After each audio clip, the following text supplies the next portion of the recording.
Have you ever gotten your blood test report back, taken one look, and thought, what on earth am I even reading?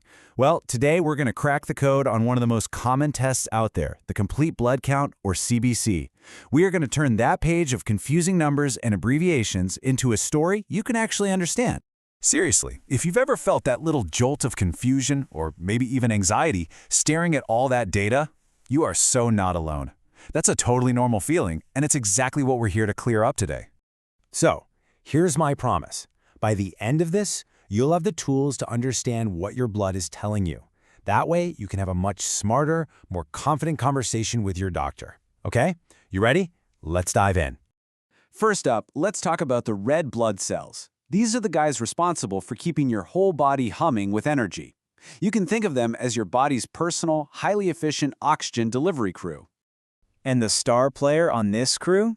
It's a protein called hemoglobin, or HB for short. This is the molecule that literally grabs onto oxygen in your lungs and carts it off to every single cell in your body. And you'll notice the normal ranges are a little different for men and women. That's pretty standard. So what does it mean when these levels are off? Well, if your hemoglobin is low, that's a condition called anemia. It's why you might feel weak, tired, or out of breath. Your body just isn't getting enough oxygen. That could be from something like an iron deficiency.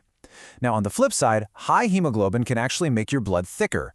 This can be caused by something as simple as not drinking enough water, or it could be linked to things like smoking.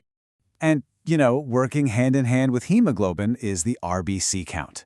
This is literally the total number of red blood cells you have in a tiny drop of blood. And look at those numbers. We're talking millions in a space smaller than a pinhead. Again, you'll see a slight difference in the typical ranges for males and females. So it totally makes sense that the reasons for a high or low RBC count pretty much mirror what we saw with hemoglobin. A low count can point to anemia or blood loss, while a high count might be a sign of dehydration or maybe certain lung issues. The big takeaway here is that these two numbers, RBCs and hemoglobin, they're a team. They work together to tell the full story about your body's oxygen supply. All right, so that's the oxygen crew. Now let's meet the body's security detail, its defense force, your white blood cells, or WBCs. The first number you'll see is the total WBC count, sometimes called TLC. This is the grand total of all your immune cells that are on patrol in your bloodstream, ready to pounce on any invaders. The normal range is pretty wide, usually somewhere between 4 and 11,000. And this is where it gets really interesting.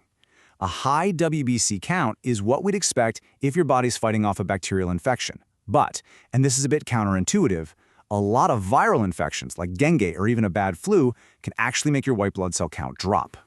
But to really know what's going on with your immune system, we have to look a little deeper. I absolutely love this analogy. Think of your total WBC count as the size of your army, while the differential count tells you exactly which type of soldier is being sent out to the front lines.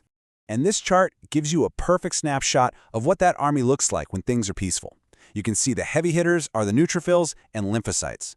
They make up most of the force. The others you see, monocytes, eosinophils, and basophils, they're like smaller, more specialized units for specific missions. Okay, this table right here, this is your cheat sheet. If your neutrophils are high, your body's probably dealing with a bacterial infection. If your lymphocytes are up, that's a classic sign of a viral infection. And see the eosinophils? If that number jumps, it often points to things like allergies, asthma, or even a parasite. You see, each cell tells its own part of the story. All right, for our last section, we're going to look at two other really important clues in your blood report.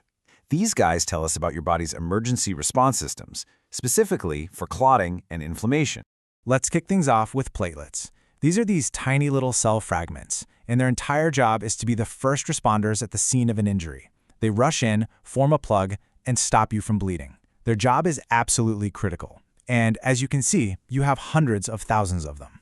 Now, when platelet levels get out of whack, it can be a big deal. If they're too low, a condition called thrombocytopenia, which is famously a major concern with dengue fever, it creates a serious risk of bleeding.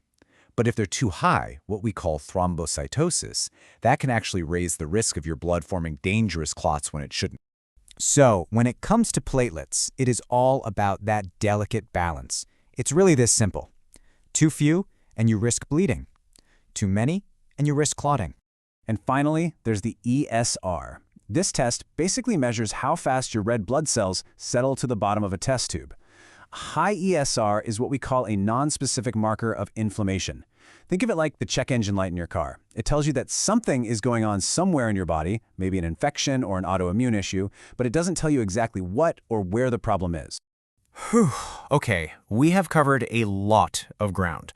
So let's take a second and boil it all down to the key patterns you can now spot on your own report. So, if you remember anything, remember this. Hemoglobin and RBCs, that's your oxygen story. High white blood cells, especially with high neutrophils, your first thought should be a bacterial infection. Low platelets, that signals a bleeding risk, just like we see in dengue. ESR is that general check engine light for inflammation.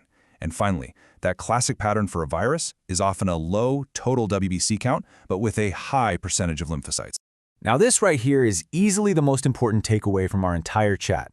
The whole point of this is to empower you, to give you the knowledge to ask your doctor better questions and really understand their answers. This is not a tool for you to diagnose yourself.